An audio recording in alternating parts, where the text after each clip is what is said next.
انبیاء کرام علیہم الصلوات و تسلیمات کو بچپن میں نبوت نہیں دی جاتی، جبکہ ان کی صلاحیت اللہ تعالیٰ نے خاص طور سے نہیں بنائی ہوتی۔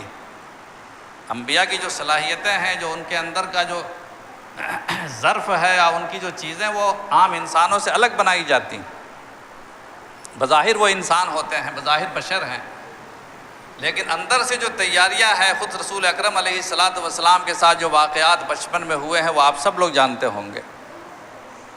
لیکن اس کے باوجود بھی کسی نبی کو نبوت نہیں دی جاتی ہے جب تک کہ 40 سال کی عمر نہ ہو جائے، سوائے حضرت عیسیٰ علیہ الصلاۃ والسلام کے، کہ وہ ایک اعجاز کے طور پر ان کو بچپن میں ہی نبوت دے دی گئی تھی۔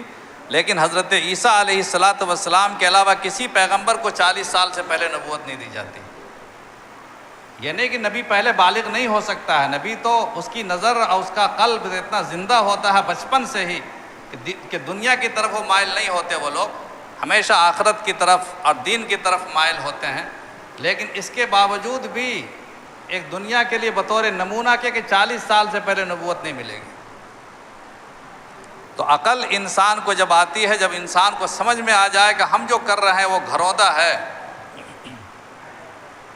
کبھی کسی نماز یا کسی روزے کے نہ رکھنے پر رمضان کا دن گزر گیا، رمضان کا مہینہ گزر گیا، ہم نے رمضان کا روزہ نہیں رکھا، کبھی صدمہ ہوا کہ ہماری آخرت کا کتنا بڑا نقصان ہے۔ جنت میں تو کچھ بھی نہیں ہے نا، جنت تو چٹیل میدان ہے، اللہ کے نبی دیکھ کے آ چکے ہیں، معراج میں تشریف لے گئے تھے اور اللہ تعالیٰ نے دکھلایا تھا کہ جنت بھی سیر کر لیجئے، جہنم بھی سیر کر لیجئے۔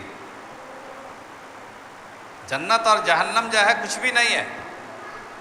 ہم جو دنیا میں گناہ کر رہے ہیں وہی گناہ کی آگ جہنم میں جل رہی ہے، اور ہم جو نیکیاں کر رہے ہیں ان نیکیوں کے درخت اور پیڑ پودے اور نہر اور بلڈنگیں جو ہے جنت پہ بن رہی ہیں۔ سرکار دو عالم صلی اللہ علیہ وسلم حیران ہو گئے تھے کہ صاحب جنت میں کچھ ہے ہی نہیں، خالی چٹیل میدان۔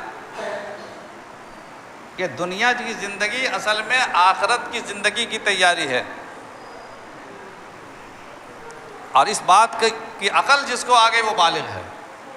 اور بڑھاپا آ گیا، انسان بوڑھا ہو گیا، 60 سال کی عمر ہو گئی۔ حدیثوں میں آتا کہ جیسے جیسے انسان کی عمر بڑھتی ہے اس کے اندر کی آرزویں جوان ہوتی ہیں۔ گو ہاتھ میں جنبش نہیں، آنکھوں میں تو دم ہے، غالب نے کہا تھا۔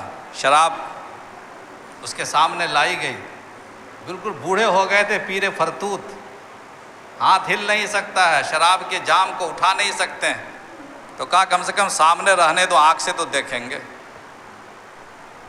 برائی کر نہیں سکتے ہیں، طاقت ختم ہو چکی ہے، کم سے کم مناظر تو دیکھیں گے، بازار میں